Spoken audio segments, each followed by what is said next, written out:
13 November Awami লীগের ঘোষিত লকডাউনকে সামনে রেখে সকল ধরনের আইন শৃঙ্খলা রক্ষার জন্য যত ইকুইপমেন্ট আছে, লজিস্টিক্স আছে, সবগুলোই আমরা ইউজ করেছি। দুপুরের পর থেকে সারা দেশব্যাপী হরতাল ও বিক্ষোভ মিছিল পালন করছে আওয়ামী লীগের সর্বস্তরের নেতাকর্মীরা। প্রিয় দর্শক, গুরুত্বপূর্ণ কয়েকটি ভিডিও দেখাবো আপনাদেরকে। এই ভিডিওতে আপনারা সম্পূর্ণ ভিডিওটি দেখলে কিন্তু বুঝতে পারবেন যে ঘটনাটি ঘটেছে তার বিস্তারিত। অবশ্যই ভিডিওটি ধৈর্য সহকারে দেখবেন। যদি চ্যানেলে নতুন হয়ে থাকেন চ্যানেলটিকে সাবস্ক্রাইব করে রাখবেন পরবর্তী আপডেট পাওয়ার জন্য। আসুন দেখে আসি সেই গুরুত্বপূর্ণ প্রতিবেদনটি।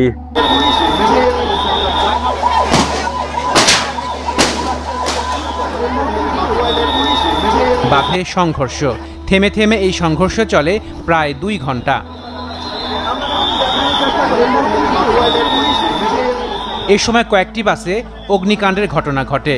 2 ঘন্টা পর পরিস্থিতি নিয়ন্ত্রণে আনে পুলিশ। এরা মোটরসাইকেলটা নিয়ে আসছে, আইয়া বাস হ্যাগোকাম হেরা করে দিয়া গেছে। সকল ধরনের আইন শৃঙ্খলা রক্ষার জন্য যত ইকুইপমেন্ট আছে, লজিস্টিক্স আছে, সবগুলোই আমরা ইউজ করেছি।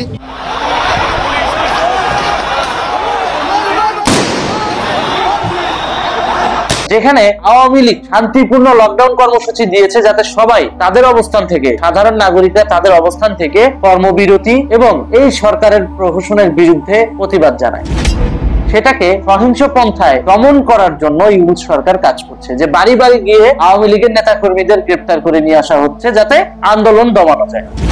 এটা কি সেই আন্দোলন যে আমরা রাষ্ট্রের গুরুত্বপূর্ণ স্থাপনা ধ্বংস করব? আরে এটা তো সেই আন্দোলন যে আন্দোলনের মাধ্যমে জনগণকে সাথে নিয়ে শুধুমাত্র নাগরিক শক্তিটাকে প্রদর্শন করা, যেটা প্রাইমারি স্কুলের শিক্ষকরা দেখিয়ে দিয়েছে কিভাবে যে তারা আর পুলিশের কোনো সন্তান পড়াবে না। ঠিক তেমনি এদেশে কৃষক, শ্রমিক, মজুর, শিক্ষক, তারপর অন্যান্য পেশাজীবী মানুষ, ব্যবসায়ী, তারাও যদি তাদের কর্মস্থলের জায়গা থেকে প্রতিবাদ জানায় যে হ্যাঁ, বাংলাদেশ ঠিক না হওয়া পর্যন্ত আমি পুলিশকে কোনো প্রকার সার্ভিস দেব না, পুলিশ যদি আমার দোকানে কেনাকাটা করতে আসে তাদেরকে কোনো পণ্য দেব না। ব্যাপারটা এরকম যে প্রত্যেকটা নাগরিক যদি তার জায়গা থেকে দেশটাকে পুনরুদ্ধারের জন্য আমাদেরকে সহযোগিতা করে এবং আওয়ামী লীগের লকডাউনের সমর্থন করে, তাহলে কি কি পদক্ষেপ তারা গ্রহণ করতে পারে? প্রথমত, আমরা প্রাইমারি স্কুলের শিক্ষকদের দেখে শিক্ষা নিতে পারি। তারা ওপেনলি কি বলছে যে পুলিশের সন্তানদেরকে তারা পড়াবে না।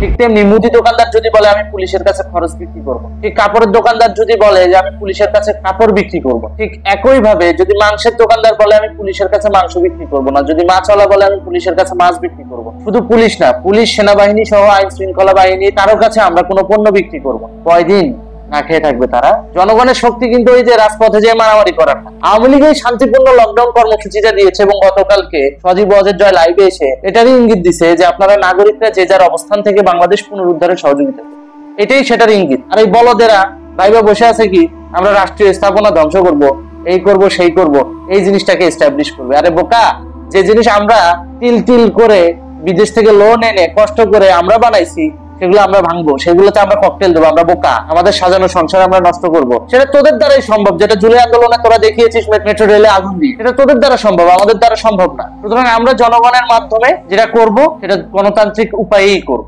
আজকে মামুনুল হক একটা স্টেটমেন্ট দিয়েছে 13 তারিখ নাকি ফ্যাসিবাদী কোন শক্তিকে রাজপথে দাঁড়াতে দিবেন। আরে আমরা কি তোদের মতো রাজপথে এসে মারামারি করব? তখন করব যদি জনগণ চায় তখন। 13 তারিখ লকডাউন কর্মসূচি মানে কি? সবকিছু লক। প্রাইমারি স্কুলের শিক্ষকরা তো অলরেডি কর্মবিরতি দিয়েই দিছে, এটা দেখেও কি হুশ হয় না? মাছওয়ালা যদি মাছ বিক্রি না করে খাবি কি? সবজিওয়ালা যদি সবজি বিক্রি না করে খাবি কি? কৃষক যদি উৎপাদন না করে খাবি কি? আমাদের শক্তি জনগণের শক্তি। এই জিনিসটাকে শান্তিপূর্ণভাবে পালন করতে চাওয়ায় অহিংস আন্দোলনকে সহিংস রূপ দিয়েছে ইউনূস সরকার। বাংলাদেশকে ওরা কতটা জঙ্গিবাদী রাষ্ট্রে পরিণত করার জন্য তৎপর, এটা ওদের বর্তমান সময়ের কর্মকাণ্ড দেখলেই বোঝা যায়। শিবির এবং হরকাতুল জিহাদের কিছু কর্মীকে নামিয়ে দিয়েছে, কিছু বিএনপির ছাত্র দলের ছানাপোনাদেরকেও নামিয়ে দিয়েছে ককটেল বিস্ফোরণ করায়া, যাতে বুঝাইতে পারে যে আওয়ামী লীগ তো এখন পুরো ঢাকায় অস্থিতিশীল পরিবেশ তৈরি করতেছে, পুরো ঢাকায় আওয়ামী লীগ ককটেল বিস্ফোরণ করতেছে। বাহ, খুব সুন্দর। আবার ওদের মিলিশিয়া গোষ্ঠীদেরকে পুলিশের ইউনিফর্ম পরায়া ককটেল উদ্ধারের নাটক করায়। এই যে দেখেন ওদের যে মিলিশিয়া, আমি স্ক্রিনে ছবিটা দিচ্ছি, ওদের মিলিশিয়া দেখেন, মাথায় হেলমেট, গায়ে পুলিশের পোশাক, কিন্তু পায়ে কাপড়ের জুতা। কোন পুলিশ কাপড়ের জুতা পরে বোমা উদ্ধার করতে যায়? এগুলো কি আমরা বুঝি না? স্ক্রিপ্ট নাটক কি আমরা বুঝি না? ফারুকের উচিত আরেকটু গঠনমূলক স্ক্রিপ্ট লেখা যাতে মানুষ বিশ্বাস করে। বাংলাদেশের পুলিশ অতীতেও তো এরকম ককটেল অপারেশন, বোম উদ্ধার, গ্রেনেড উদ্ধার এই ধরনের কাজ করেছে। কখনো দেখেছেন যে এই যে কাপড়ের জুতা পরে বোমা উদ্ধার করতে গেছে? তার মানে এগুলো হলো ভুয়া পুলিশ, এগুলো হচ্ছে ওদের মিলিশিয়া। ওরা নিজেরা নিজেদের মতো করে পোশাক বানায় এনে পড়ায় একটা ড্রামা নাটক সৃষ্টি করতেছে যে আওয়ামী লীগ ককটেল ফুটাচ্ছে। বিষয়টা এরকম না। বিষয়টা হচ্ছে বাংলাদেশ এখন জঙ্গিবাদী রাষ্ট্রে পরিণত হয়ে গেছে। বাংলাদেশের মাওলানাদের উত্তেজনা দেখলেই সেটা বোঝা যায়, তেজ দেখলেই সেটা বোঝা যায়। হাতে অস্ত্রের ঝনঝনানি আর পকেটে মার্কিন ডলার না থাকলে তো তারা এরকম করার কোনো সুযোগ নেই, সেটাই করতেছে। পরিশেষে এটাই বলবো, 13ই নভেম্বর শান্তিপূর্ণ লকডাউন কর্মসূচিতে আপনারা সবাই অংশগ্রহণ করবেন যে যার অবস্থান থেকে, এবং পরবর্তীতে প্রয়োজন হলে বাংলাদেশ পুনরুদ্ধারের স্বার্থে আমরা কোনো পুলিশকে কোনো সার্ভিস দেব না, সেনাবাহিনীকে কোনো সার্ভিস দেব না, পুলিশের কাছে আমরা কোনো মাছ বিক্রি করব না, কাপড় বিক্রি করব না, পুলিশের কাছে আমরা কোনো খাবার বিক্রি করব না, পুলিশের সন্তানদের পড়াবো না। দেখি এই পুলিশ কত দমন পীড়ন চালাইতে পারে। চাকরি ধুয়ে পানি খাবে, পকেটে টাকা থাকবে, যখন খাবার পাবে না তখন বুঝবে যে জনগণের শক্তি কত বড় শক্তি। জনগণ যদি ওদের কাছে কোনো জিনিস বিক্রি না করে, ওদের বউ পোলাপাইন না খায় মত। শান্তিপূর্ণ লকডাউন কর্মসূচির অংশই হচ্ছে এটা। সবাই সবার জায়গা থেকে, নাগরিকরা নাগরিকদের জায়গা থেকে এই লকডাউন কর্মসূচিতে অবদান রাখবে। কোন আর্মি পার্সনের কাছে জিনিস বিক্রি করবেন, কোন পুলিশ বাহিনীর কাছে জিনিস বিক্রি করবেন। যদি জানেন সে আর্মিতে চাকরি করে, সে পুলিশে চাকরি করে, তাদের কাছ থেকে প্রোডাক্ট রেখে দিয়ে টাকা ফেরত দিয়ে দিবে, কারণ তারা আপনার কাছ থেকে সার্ভিস নিচ্ছে। আবার ঠিকই দোকানের বাইরে যখন আপনি যাবেন, আপনাকে ঠিকই আইনি প্রহসনে জর্জরিত করতেছে। তাহলে এরকম আইনি প্রহসনে যদি তারা আপনাকে হয়রানি করে, জর্জরিত করে, কেন তাদেরকে আপনারা সার্ভিস দিবেন? তারা পুলিশ হিসেবে যদি সমাজে ভালো সার্ভিস না দেয়, আপনি একজন দোকানদার হিসেবে কেন ভালো সার্ভিস দিবেন? আপনি একজন সাধারণ মানুষ হিসেবে, একজন রিক্সাওয়ালা হিসেবে আপনি কেন পুলিশকে আপনার রিক্সায় তুলে তাকে বাড়িতে পৌঁছে দিবেন? কেন দিবেন? আপনি আপনার জায়গা থেকে সার্ভিস দিবেন না। শান্তিপূর্ণ কর্মসূচি, লকডাউন কর্মসূচি এটাই, আর এটাকে সহিংস রূপে দমন করার চেষ্টা করছে ডক্টর ইউনূস। আজ হরতালের ডাক দিয়েছে আওয়ামী লীগের বেশ কিছু সংগঠন। সে বিষয়টি নিয়ে আরো বিস্তারিত খবর জানাতে সজল শাইখ।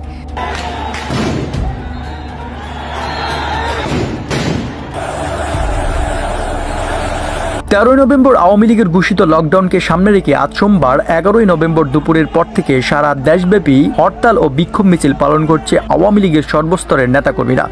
ঢাকা, চট্টগ্রাম, সিলেট, বরিশাল, খুলনা সহ বিভিন্ন বিভাগীয় শহর এবং জেলা মহানগরে দলীয় অঙ্গ ও সহযোগী সংগঠন বাংলাদেশ ছাত্রলীগ, যুবলীগ, স্বেচ্ছাসেবক লীগ সহ অন্যান্য অঙ্গ সংগঠনের নেতাকর্মীরা এই কর্মসূচিতে অংশ নেন।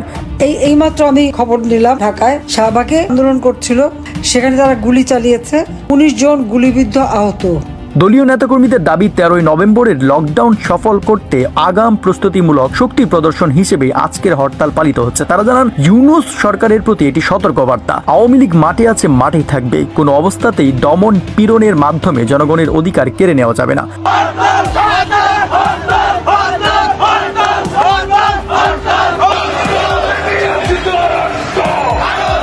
প্রত্যক্ষদর্শীরা জানান, রাজধানীর গুরুত্বপূর্ণ সড়কসমূহে বিক্ষোভকারীদের অবস্থানের কারণে যান চলাচলে সাময়িক স্থবিরতা দেখা দেয়। বিভিন্ন স্থানে টায়ার জ্বালিয়ে স্লোগান দিতে দেখা যায় নেতাকর্মীদের, তবে কোথাও বড় ধরনের অপ্রীতিকর ঘটনার খবর পাওয়া যায়নি। এদিকে আইন শৃঙ্খলা রক্ষাকারী বাহিনী বলছে, পরিস্থিতি নিয়ন্ত্রণে রাখতে তারা সর্বোচ্চ সতর্ক অবস্থানে রয়েছে। দেশের সার্বিক পরিস্থিতি নিবিড়ভাবে পর্যবেক্ষণ করা হচ্ছে। আমরা কোনো মানুষের প্রাণহানি চাই না, এটা হচ্ছে আমাদের মূল কথা। আমরা যদি প্রাণহানি করি তাহলে এটা ক্লিয়ার করতে আমাদের ম্যাক্সিমাম 10 মিনিট লাগবে। আমরা চাচ্ছি, উল্লেখ্য 13ই নভেম্বর। দর্শক, সম্পূর্ণ ভিডিওটি দেখলেন। এই ভিডিও সম্পর্কে অবশ্যই আপনার মূল্যবান মতামত কমেন্টে জানাবেন। পরবর্তী এরকম নিউজগুলো সবার আগে পেতে চ্যানেলটিকে সাবস্ক্রাইব করে রাখবেন। এই মুহূর্তে বিদায় নিচ্ছি। আসসালামু আলাইকুম।